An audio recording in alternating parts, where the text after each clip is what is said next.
He was driving home after 16 straight hours in the operating room, still wearing scrubs, his hospital ID swinging from the mirror. But when a police cruiser pulled him over, the officer didn't see a surgeon. He saw someone to mock, humiliate, and accuse of lying about his own life. That mistake turned into a street-wide showdown because when the chief of medicine himself arrived, the officer who thought he had all the power was suddenly the one about to lose everything. Before I show you how a simple traffic stop ended with a cop handing over his badge, drop a comment letting me know where in the world you're watching from, and make sure you're subscribed with the bell on so you don't miss stories like this one. Now let's get into it. The sliding doors of St. Mary's Hospital whispered shut behind Dr. Marcus Hill, and for the first time in 16 hours he let his shoulders slump. The fluorescent lights of the ER had left a faint afterglow in his vision, and the bitter scent of antiseptic clung to his scrubs. His palms were dry, but he could still feel the ghost of pressure, of clamps, sutures, and the fragile pulse of life beneath his hands. He walked across the dim parking lot, his footsteps echoing against the concrete. His silver sedan waited under a flickering lamp, a loyal companion through countless late-night shifts. Marcus dropped into the driver's seat with a sigh, rubbing his eyes. He wasn't just tired, he was bone-deep drained, the kind of exhaustion that made silence itself feel heavy.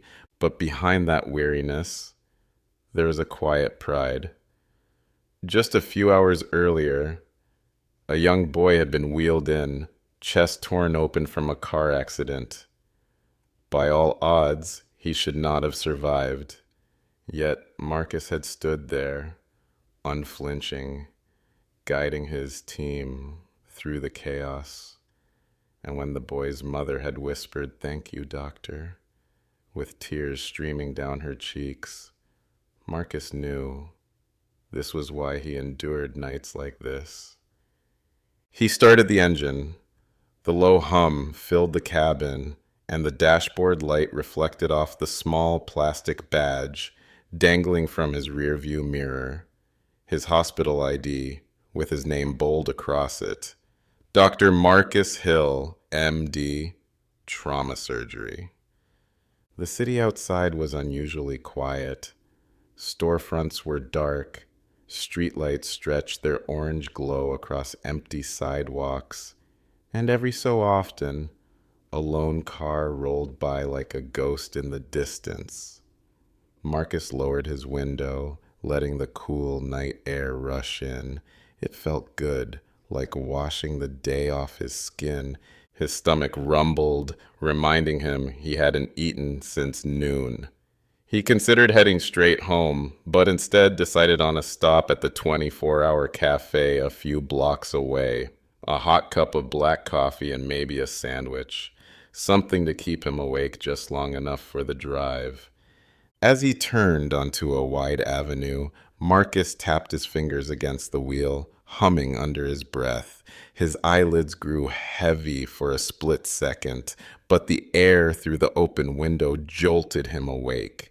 For a brief moment, he allowed himself to imagine the softness of his bed, the weight of the blankets, the silence of his apartment.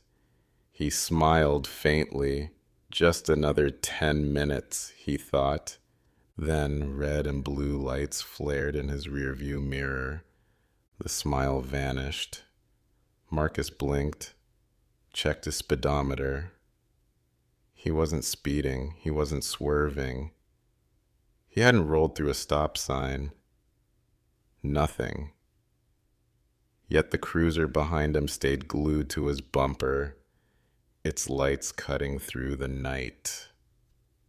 Marcus's jaw tightened. He signaled and eased the car to the curb. His fingers lingered on the steering wheel for a long moment. He had done nothing wrong, yet the familiar sharp knot of unease twisted in his chest. He took a breath. Stay calm. Stay professional. He reached for his wallet, laying it on the passenger seat where it would be visible, his hands returning carefully to the wheel. The door of the squad car opened with a heavy thud. The night, once still, had shifted. The cruiser's headlights glared through Marcus's rear window as if pinning him in place. He kept his hands fixed on the wheel, knuckles pale against the leather. A heavy boot crunched against the asphalt, then another. The officer approached slowly, each step deliberate, like a man savoring control. A flashlight beam cut across Marcus's side mirror and swept through the interior of his car. The light lingered on his scrubs, then on the badge hanging from his mirror.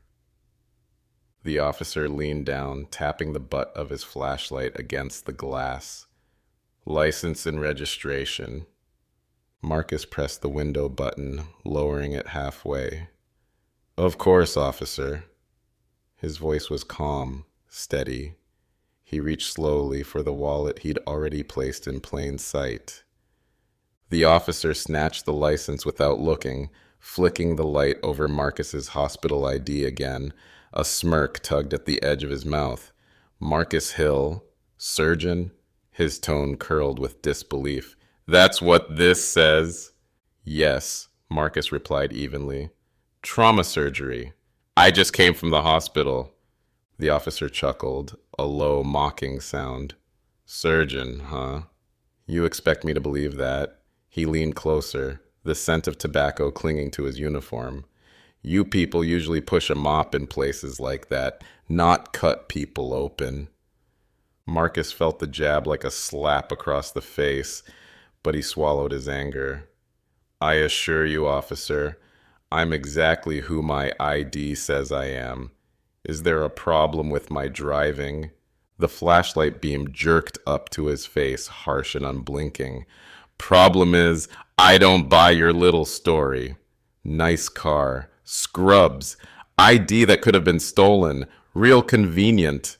Marcus's jaw tightened. You can call the hospital and verify my credentials. Oh, I bet you've got a whole list of excuses ready. The officer straightened, glancing back at his cruiser. Funny how folks like you always think you're smarter than the law. Marcus kept his voice measured. I respect the law, officer. That's why I pulled over immediately. Respect? The officer barked out a laugh, shaking his head. Don't lecture me on respect. He leaned back in, lowering his voice. I've seen plenty try to bluff their way out. You're not special. For the first time, Marcus allowed himself to meet the officer's stare fully. His eyes didn't waver. I've done nothing wrong. That was enough to shift the officer's smirk into a sneer. He tapped the flashlight against the door again, harder this time. Step out of the vehicle. Marcus blinked. Excuse me? You heard me. Out. Now. Marcus hesitated. His instincts screamed that this was spiraling, but refusing would only fuel the fire. He unbuckled slowly, keeping his movements deliberate. May I ask why? The officer's voice snapped like a whip. Because I told you to. Don't make me repeat myself. Marcus opened the door and stepped onto the cool pavement.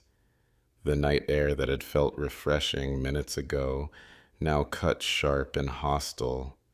The officer circled him like a predator sizing up prey. What's a guy like you doing driving this car, wearing scrubs, claiming to be a surgeon? His words dripped with mockery. Sounds like a bad movie. It's not a claim, Marcus said quietly. It's the truth. Truth? The officer jabbed a finger at his chest. The truth is, you fit the description of someone who doesn't belong here. And don't think flashing some badge around changes that. Marcus's stomach tightened, not with fear exactly, but with a grim familiarity.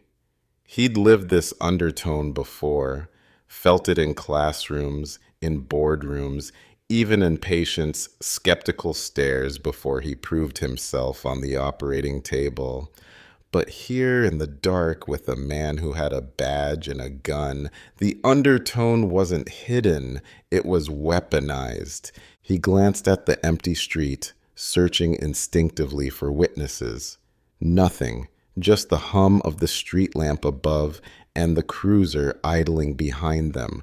The officer leaned closer, so close Marcus could see the faint scar along his jawline. "Tell you what, doctor," he drawled. "If you're really who you say you are, prove it. Otherwise, I'll decide what story to write up in my report." Marcus inhaled slowly, steadying his voice. "You can verify everything with one phone call." The officer's smirk widened. "Oh, I'll make some calls. But until then, you do as I say." Marcus's heart thudded in his chest, but his gaze remained steady. "Stay calm," he told himself. "Stay professional. Don't give him a reason."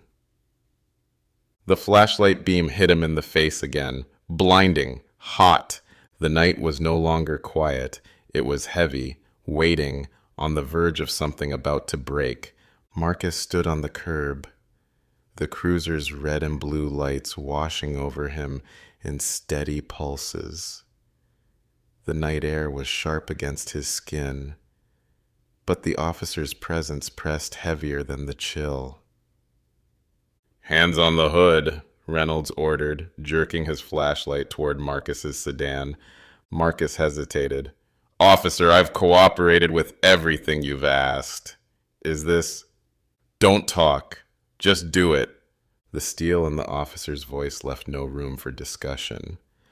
Marcus turned slowly, pressing his palms against the cool hood of his car. His reflection stared back at him in the windshield, tired eyes, scrubs wrinkled, ID badge swaying faintly in the wind. Reynolds stepped behind him, circling like a man rehearsing dominance. "Surgeon, huh? That's cute. Where'd you steal the costume?" He tugged at the fabric of Marcus's sleeve with 2 fingers like it was a cheap Halloween outfit. "It's not a costume," Marcus said evenly, though his voice was tightening under the weight of humiliation. "These scrubs are mine. I just came from surgery." Reynolds chuckled. "Sure you did. And I'm the president." He patted Marcus's pockets roughly, pulling out his phone and tossing it onto the hood with a clatter. "You know what I think? I think you've been playing dress up, cruising around in a car that doesn't belong to you, waiting to slip up." The street was quiet, but not empty. A pair of college students rounded the corner, their laughter dying the moment they saw the flashing lights. They slowed, whispering, eyes darting between Marcus and the officer. Marcus caught their gaze for half a second, saw the uncertainty, the silent debate of whether to keep walking or linger. He wished they would just keep going. Witnesses could mean safety, but they could also mean escalation. Reynolds shoved his license back into his chest, not bothering to return it properly. "You think just because you talk fancy, because you've got some laminated card, you're above suspicion. Newsflash. Where I come from, we don't take people at their word." "I'm not asking for special treatment," Marcus said, his voice low. "Just fair treatment." Reynolds barked out a laugh, loud enough for the students to hear. "Fair treatment? Listen to this guy. He thinks he's better than the rest of us, thinks he's too important to be stopped like anybody else." Marcus clenched his jaw. He could feel the spotlight narrowing on him, not just from the flashlight, but from the growing attention. Another car slowed at the intersection, its driver craning his neck before moving on. The officer stepped closer, lowering his voice to a sharp whisper meant only for Marcus. "Here's the truth, Doc. No matter what title you hide behind, I see you for what you really are. And out here, that's all that matters. Marcus's breath came tight, steady. What you see is your prejudice. Nothing more. The words slipped out before he could swallow them back. Reynolds froze for a second, then laughed again, this time darker, harsher. You've got guts. I'll give you that. He pressed a hand against Marcus's shoulder, shoving him harder against the hood. But guts don't protect you from consequences. The students across the street were no longer whispering. One of them pulled out a phone, lifting it halfway, unsure if they dared to record. The sudden sound of heels clicking on pavement broke the standoff.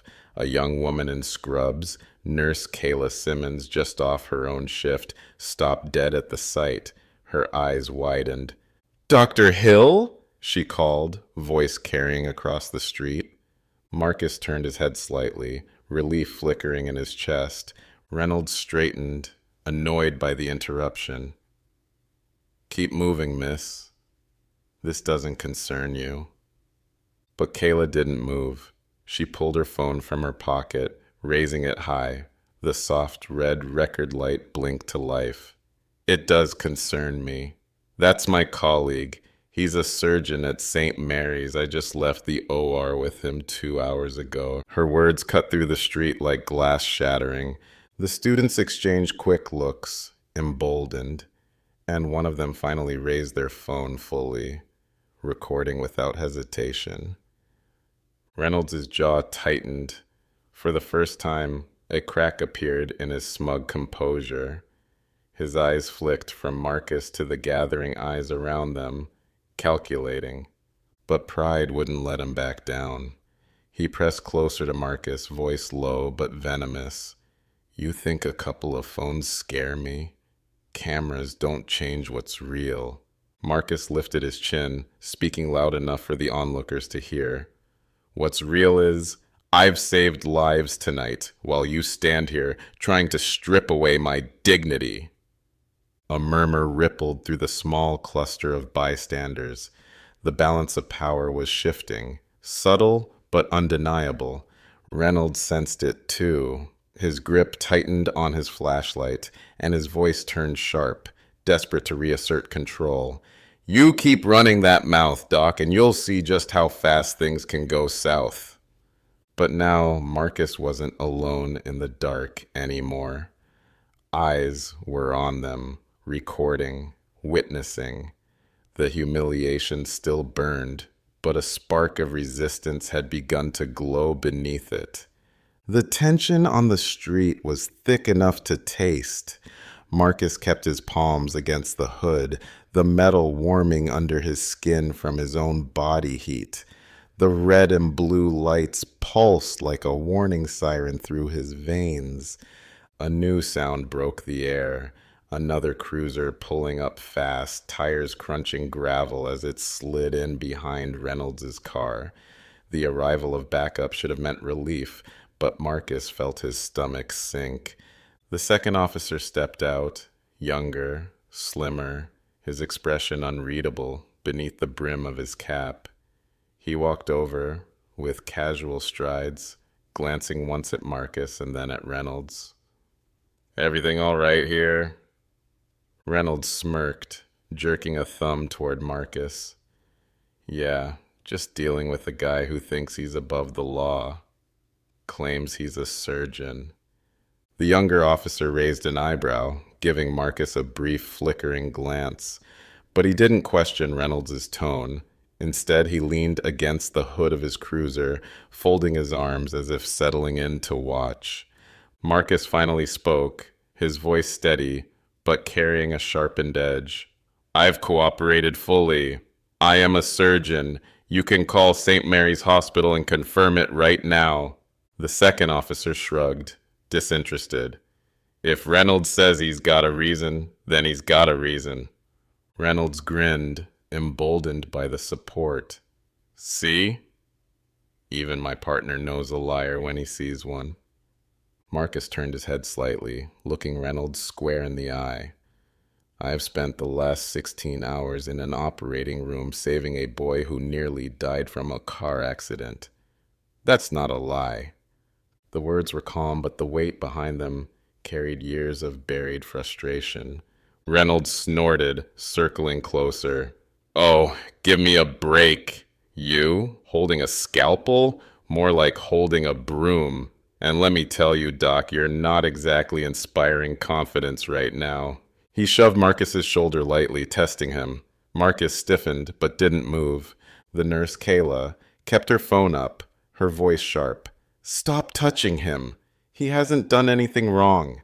The students on the corner echoed her, muttering words of agreement, one even shouting, He's telling the truth, man.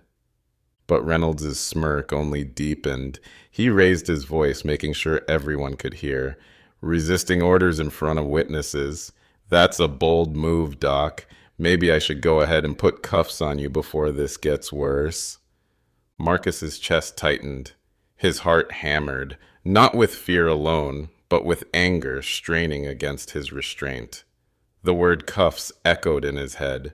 He pictured his colleagues arriving at the hospital tomorrow, hearing whispers that Dr. Hill had been arrested on the street.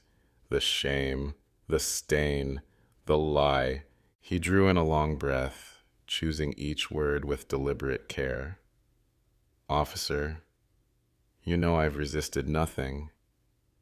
You're escalating this because you refuse to believe who I am. Reynolds leaned in, his lips curling. You keep talking like that, and I'll have all the reason I need. He tapped the cuffs on his belt, the faint metallic clink loud in the tense silence. The younger officer shifted slightly, uncomfortable, but said nothing. His silence was complicity, and it cut Marcus deeper than open hostility. Kayla's voice rose, sharp with indignation. You're harassing a surgeon who saved 3 lives tonight. I was there. I saw it. Why don't you ask me before you humiliate yourself further? Reynolds snapped his head toward her, eyes narrowing. You want to join him, lady? Keep running your mouth and I'll find a charge for you too. But now the bystanders weren't cowed. More phones were raised. A passing car slowed, the driver honking once in protest. The crowd's murmurs had grown into bold words, accusations, demands, disbelief. Marcus stood tall, despite the heat burning through his chest. His voice, calm but louder now, carried down the street. I came here to save lives, not to be treated like a criminal. Every second you waste on this circus is a second you could be protecting the people you swore to serve. The line struck like a hammer. Even the younger officer's eyes flicked toward Reynolds, a shadow of doubt creeping in. Reynolds, however, flushed crimson with fury. His jaw clenched as he stepped closer, his hand hovering near his cuffs. He wanted control, and control was slipping fast. The air around them quivered, thick with the threat of a single motion turning the night violent. And then voices echoed from down the block, multiple voices, familiar ones, hospital staff still in scrubs, heading toward the commotion. The tide was turning. The hum of voices swelled as the group from St. Mary's closed in. Their sneakers scuffed against the sidewalk, white coats catching in the glow of the cruiser's lights.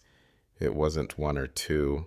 It was 6 at least. Residents with stethoscopes still draped around their necks, nurses in wrinkled scrubs, even an orderly still wearing gloves, powdered with chalky white dust from lifting gurneys. Dr. Hill! One of the residents shouted, his voice cracking with anger. What's going on here? Marcus didn't turn his body. Reynolds' finger was still pressed against his chest, but he lifted his chin just enough for his voice to carry. Apparently being a surgeon isn't good enough proof when you look like me. The words hit the staff like a slap. That's absurd, a nurse snapped. He's the reason 3 people made it through tonight, a resident cried. You're harassing one of the best doctors in this city, another added. Reynolds swung around, flashing his light in their faces like a weapon. Back it up! All of you! This is official police business. You're interfering. But none of them moved. Instead, the orderly, a big man with arms like tree trunks, stepped forward, placing himself between Reynolds and Marcus. No, officer. You're the one interfering with a man who just got done saving lives while you try to strip him of his dignity. The crowd of bystanders swelled too, students, pedestrians, a couple stepping out from a nearby cafe, phones lifted higher, little red recording lights blinking like fireflies. Reynolds barked louder, trying to drown them out. You all want to end up in cuffs tonight? Keep pushing me. Kayla's voice rang sharp, unwavering. Go ahead, arrest us all. Then explain to the press why half of St. Mary's staff is in your jail instead of in the hospital tomorrow morning. The younger officer shifted uneasily, glancing from Reynolds to the wall of scrubs in front of him. For the first time, doubt cracked through his rigid mask. Marcus spoke now, his voice no longer restrained, but deliberate, carrying the authority of every operating room he had ever commanded. You wanted proof of who I am, officer? Here it is. Look around you. Every one of these people has worked beside me. They've seen me cut into chests, stitch-torn arteries, bring people back from the brink of death. That's my life. That's my truth. The residents nodded, one raising her voice. He's the reason a 12-year-old boy gets to hug his mother tomorrow morning. We all saw it. Are you going to call us liars too? Reynolds' face flushed, jaw working furiously. He pointed his flashlight at Marcus again, but the gesture looked weak now, desperate, almost theatrical. Doesn't matter what fairy tales you all tell. Out here, I give the orders. Out here, I decide what's real. Not anymore, you don't, Kayla shot back. We've got you on camera, humiliating an innocent man. You're done. The crowd erupted with agreement. Someone shouted, Hand him his license back. Another, Apologize. The chants overlapped, voices rising into a steady, angry rhythm.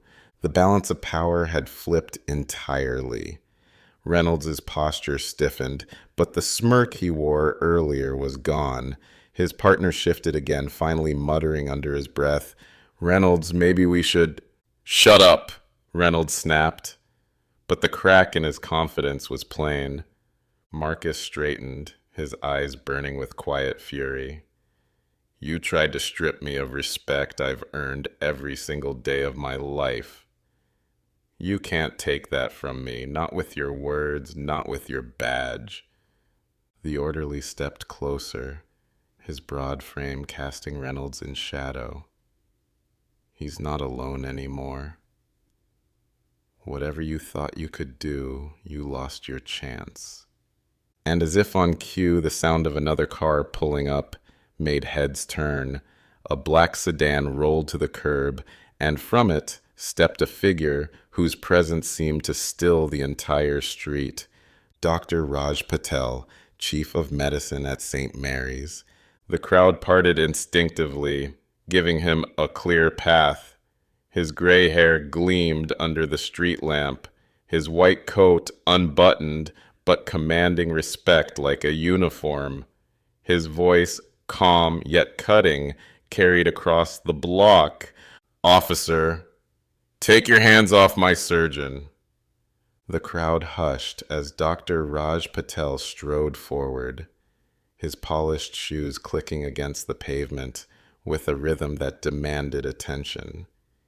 He wasn't a man who raised his voice often, but when he spoke, people listened.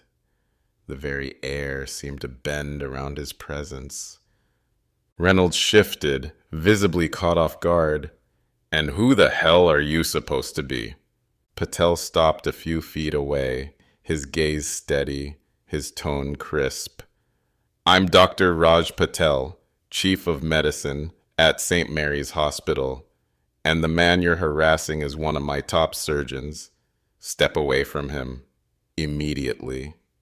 The crowd murmured, energized by the arrival of someone who carried undeniable authority. Reynolds scoffed, forcing a laugh that didn't quite land. Chief of Medicine, huh? Sounds impressive, but this is still a police matter. He dash dash. Patel cut him off with the kind of precision Marcus usually reserved for a scalpel. No, this is a matter of abuse. Abuse of authority. Abuse of dignity. I don't care what badge you carry. What you've done tonight disgraces it. The younger officer looked between them, clearly rattled. His posture softened, the certainty he'd worn earlier slipping like sand through fingers. Reynolds bristled, raising his flashlight as though it were a shield. Careful, Doc. You're interfering with an investigation. Patel stepped closer, his voice low, but sharp enough to slice through steel. What investigation? A surgeon driving home after saving lives? An ID badge you refuse to read properly? You've got nothing but your prejudice, holding this man against the hood of his own car. The crowd broke into applause, voices echoing. Exactly. Tell him. He's abusing his power. Reynolds' face turned red. He jabbed a finger at Patel. You don't get to walk up here and tell me how to do my job. Patel's expression didn't flinch. Then consider this a formal notice. You've already failed at your job. That man has done more for this city tonight than you will in your entire career. You treat him like a criminal. Number, not on my watch. Marcus lifted his head, stunned by the ferocity of Patel's defense. For years he had fought his battles quietly, swallowing insults in boardrooms, ignoring doubts whispered in hallways. But here, in the middle of a cold city street, someone with power was refusing to stay silent. Reynolds glanced at his partner for backup, but the younger officer was staring at the ground, unwilling to meet his eyes. The silence was damning. Patel took another step forward, his voice resonant. You've humiliated yourself in front of witnesses, cameras, and colleagues who would testify under oath to this man's character. You've degraded the very badge you wear. The word badge landed like a hammer. Reynolds stiffened, his hand hovering near his belt. Watch yourself. No, Patel said firmly. You watch yourself. Because I am demanding your badge right here, right now. You are unfit to wear it. Gasps rippled through the crowd. Phones angled in closer. Kayla's camera caught every word. Reynolds' mouth opened, then closed again. He laughed nervously, waving a hand as though to brush it off. You think you can just take my badge? That's not how it works. Patel leaned in, his tone calm but edged with iron. You disgraced it the moment you decided that skin color mattered more than truth. You disgraced it when you mocked a man who just saved a child's life. And you disgraced it when you thought no one would stand against you. Tonight the city will know who you are, and they will see who Dr. Marcus Hill truly is. The crowd erupted again, voices chanting, Badge! Badge! Badge! Reynolds' grip tightened on his flashlight, but it trembled in his hand. Sweat beaded along his temple. For the first time, he looked cornered, not by force, but by truth, by the undeniable weight of dozens of eyes holding him accountable. Marcus finally spoke, his voice quiet, but carrying across the silence that fell between chants. You wanted to make me small tonight, officer. But it's not me who looks small now. The words stung sharper than any shout. Reynolds flinched, his mouth twisting with rage he couldn't unleash. Patel extended his hand, palm up, steady and commanding. Your badge! Now, the entire block seemed to hold its breath. The silence stretched, heavy as stone. Dozens of eyes locked on Reynolds. Phones glared at him like unblinking witnesses. Even the younger officer had stepped back, arms crossed over his chest as if to say, "This is your mess. You fix it." Reynolds' jaw worked furiously. He looked from Marcus to Patel, then to the crowd. The chant started again, louder this time. Badge! Badge! Badge! Each repetition hit like a drumbeat, echoing off the empty storefronts. A woman leaned out of a nearby apartment window, phone in hand, joining in. Strangers walking down the block slowed, pulled in by the spectacle. The officer who had once owned the night with his flashing lights now looked cornered, small, undone. His hand hovered at his belt, fingers brushing the metal clip. He clenched his jaw, trying to hold on to authority that had already slipped through his grasp. Patel didn't move, his palm still outstretched. His voice was measured, calm, but it carried like thunder. The longer you wait, Officer Reynolds, the more the world sees you for what you are. Do the only honorable thing left. Reynolds' breath came fast, nostrils flaring. His pride screamed to resist, but the pressure was suffocating. Dozens of cameras, a chief physician, an entire hospital staff willing to testify. Finally, with a guttural sound of frustration, Reynolds yanked the badge from his chest. The metallic snap of Velcro tore through the night like a gunshot. Gasps rippled through the crowd. Some cheered. Others fell into stunned silence. Reynolds slapped the badge into Patel's waiting hand.